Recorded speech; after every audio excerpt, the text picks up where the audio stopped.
Can a Spring Boot at-rest controller be enabled, disabled using properties? This follows the same teaching style as your earlier Spring Boot topic. Introduction.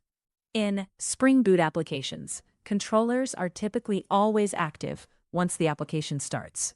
A class annotated with or .rest controller is automatically detected and registered as a bean, and its endpoints become available. However, in real-world applications, developers often need more flexibility. For example, enable certain APIs only in development, disable features in production, toggle APIs using feature flags, control endpoints based on configuration properties. This leads to a very common question.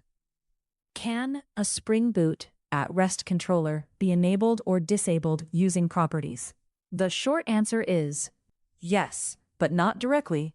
You need conditional configuration. This topic helps learners understand how Spring Boot loads controllers, why controllers are enabled by default, how to conditionally enable, disable them, how to use properties for feature toggling, best practices for real-world scenarios. This is a very practical Spring Boot configuration concept.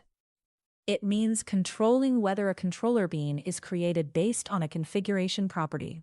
In simple terms, property value means decides whether controller exists. Example concept. Feature.userAPI.enabled is true, means controller available. Feature.userAPI.enabled is false, means controller not loaded. If the controller is not loaded, its endpoints do not exist at all. How Spring Boot loads controllers. Spring Boot uses component scanning. Any class annotated with REST controller is automatically registered as a bean. Example concept. Spring scans package means finds controller, means creates bean, means endpoints exposed. By default, there is no built-in property to turn a controller on/off. Why this is important? In real applications, you may want feature toggles, environment-based APIs, staged rollouts, disabling incomplete endpoints, controlling experimental features. Example concept. Same application means different features enabled depending on configuration. This is especially useful in microservices and cloud deployments. Key idea: conditional bean creation. To enable/disable a controller, you must control whether the bean is created. Spring Boot provides annotations for this, such as @conditional on property, @profile, @conditional. Example concept. Condition met means bean created. Condition not met means bean not created. Method 1. Using @conditional on property. Best approach. This is the most common and recommended way. Example controller, @rest controller, @request mapping API users, @conditional on property, name is feature.userAPI.enabled, having value equals true, match if missing equals false. Public class user controller, get mapping, public string get users, return user API is enabled, application.properties, feature.userAPI.enabled, true. Example concept. Property true means controller loaded. Property false means controller ignored. How it works. Spring checks the property at startup. If condition matches, means bean is created. Otherwise, means bean is skipped. Example concept. Startup means evaluate condition, means decide bean creation. What is match if missing? Match if missing equals false. Means if property is missing, means controller is not created. If match if missing equals true, then missing property means controller is created. Example concept. Property missing means default behavior depends on match if missing. Method 2. Using @profile. You can enable, disable controllers based on environment profiles. Example. @rest controller, @profile dev, public class, dev only controller. Get mapping dev, public string dev endpoint. Return dev only endpoint. Run with Spring profiles active equals dev. Example concept. Profile active means controller enabled. Profile not active means controller disabled. Method 3. Using custom at conditional. You can create custom conditions for more complex logic. Example: at conditional my custom condition dot class. Example concept. Custom logic means decide controller activation. This is more advanced and used less frequently. Method 4. Using configuration class. Instead of annotating the controller directly, you can define it in a configuration class. Configuration public class controller config. At being at conditional on property, name feature API.enabled, having value equals true. Public myController, return new myController. Example concept. Being created via config means condition applied, means controller enabled, disabled. What happens when controller is disabled?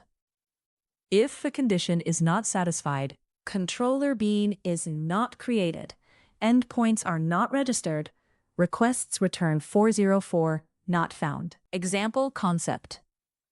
Controller missing means endpoint does not exist, means client gets 404. Example scenario. Property feature.payment.enabled equals false. Controller at rest controller. At conditional on property, name is feature.payment.enabled, having value equals true. Public class payment controller. Get mapping /pay. Public string pay. Return payment enabled. Result property equals false, means pay endpoint not available. When to use this? This approach is useful for feature toggles enabling disabling APIs, A/B testing, environment-based endpoints, gradual feature rollout. Example concept. Feature flag means control API availability dynamically. Environment variable example. Feature user API enabled true. Maps to feature.userAPI.enabled true. Example concept. Environment variable means Spring property, means controller enabled. Best practice. Best practices include: use at conditional on property for feature toggles. Keep property names clear and meaningful. Avoid hard-coding logic inside controllers. Document feature flags. Use consistent naming, e.g. feature.enabled. Example concept. Clean configuration means flexible application behavior. Common mistakes 1. Expecting at-rest controller to support enable-disable directly. It does not. 2. Forgetting property configuration.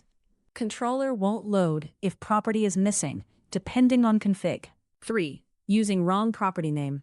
Property mismatch means condition fails silently. 4. Not understanding match if missing can lead to unexpected behavior. 5. Mixing profiles and properties incorrectly may cause confusion in large applications. Advantages: flexible feature control, environment-based behavior, no code changes required, easy integration with DevOps pipelines, supports feature toggling. Challenges: managing multiple feature flags, keeping configuration consistent, debugging missing endpoints, understanding conditional logic.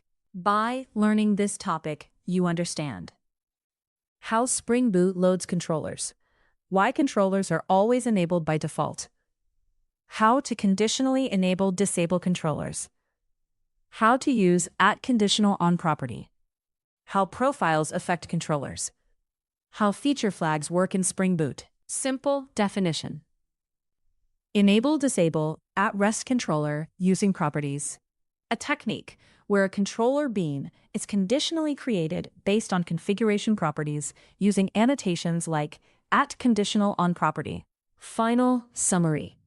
A Spring Boot at rest controller cannot be directly enabled or disabled using properties alone. However, you can achieve this by using conditional annotations like at conditional on property, name equals feature.api enabled, having value true. Key ideas.